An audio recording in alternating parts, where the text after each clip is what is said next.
What's up guys? Welcome back to my channel. So ngayon ang pag-uusapan natin ay itong Apple services, which is yung sa subscription ng mga application.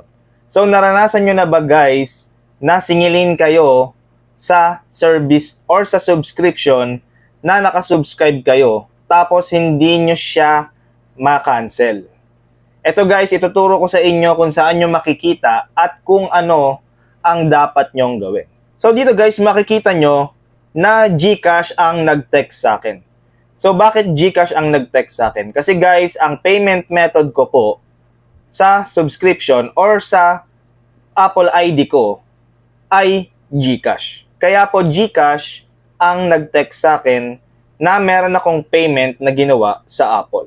Actually guys, ito pong ganitong sa Apple services ay automatic po ito, lalong-lalo na kung nakasubscribe po kayo. So ito guys, bago ko ituro sa inyo to, sana guys i-share nyo itong video na to para mapanood din po ng iba pang mga iOS users, lalong-lalo na dito sa Pilipinas, sobrang daming nakaka-experience ng ganito na nababawasan sila. Yung iba nga guys, libo pa eh. Libo pa yung sinisingil sa kanila ni Apple dahil sa subscription. 'Di ba? Kaya tulungan natin yung ibang iOS users natin. Paki-share po itong video na to, lalong-lalo na sa mga kakilala nyo para maging aware sila sa subscription dito kay Apple. So, saan po ba makikita yung sa subscription? So, punta po tayo dito sa settings and then dito sa iCloud natin.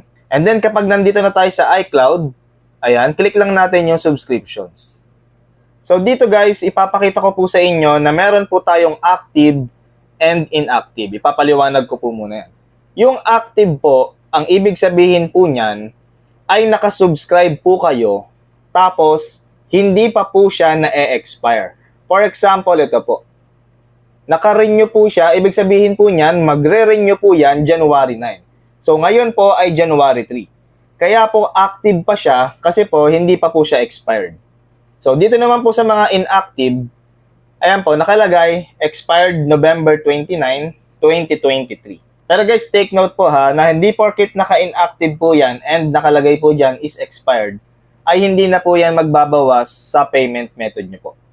Kailangan nyo pong i-cancel yan para po siguradong hindi po siya magbabawas kung alin man po yung ginamit nyo po na payment method. For example, ito po. Ayang May 2, ayan na application. Kapag ganyan na po ang nakalagay, may nakalagay na renew, ibig sabihin po niyan ay na-cancel nyo na po yung subscription. So ito po, hindi na po yan automatic magbabawas sa kung ano man po ang ginamit nyo na payment method. So guys, ito pong ipapakita ko sa inyo ay clip sa ginawa kong Reels about dito sa subscription. Ito pong Sniper 3D Assassin, makikita nyo po dyan na expired na siya nung January 1. Nakalagay po yan sa inactive. Pero expired na siya, yung subscription niya. Pero maniningil pa rin po yan.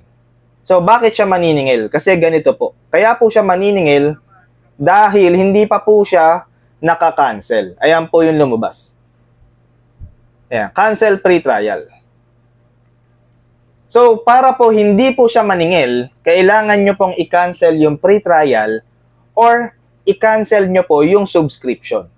Ulitin ko po ha, kahit nakalagay po yan sa inactive at kahit expired na po yung subscription nyo, basta't hindi nyo po kinakancel yung free trial or yung subscription, ay sisingilin pa rin kayo ni Apple basta't magkaroon ng laman yung payment method nyo. So example lang po yan sa ginawa kong Reels para dito sa subscription. So balik tayo dito sa subscription natin. Pag-usapan naman natin yung active.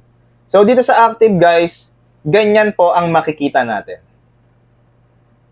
Ayan. So, ang nakalagay is you are in a 7-day free trial. Ayan. So, naka-free trial lang po kasi ako para magamit ko yung full features. Pero, kahit hindi ko natapusin yung 7-day free trial, pwede ko na agad i-cancel yan. Tapos, magagamit ko pa po siya hanggang January 9 kasi hanggang January 9 po yung subscription na yan. So, kahit i-cancel ko yan ngayon, ayan, magagamit ko pa rin po yan. Ayan po, nakalagay, your subscription will expire soon. Ayan, pero naka-cancel na po yan. Lalabas po dyan, active pa rin siya kasi nga hindi pa po siya expired, pero hindi na po ako sisingilin ni Apple dyan kasi po, nag-cancel na ako sa subscription.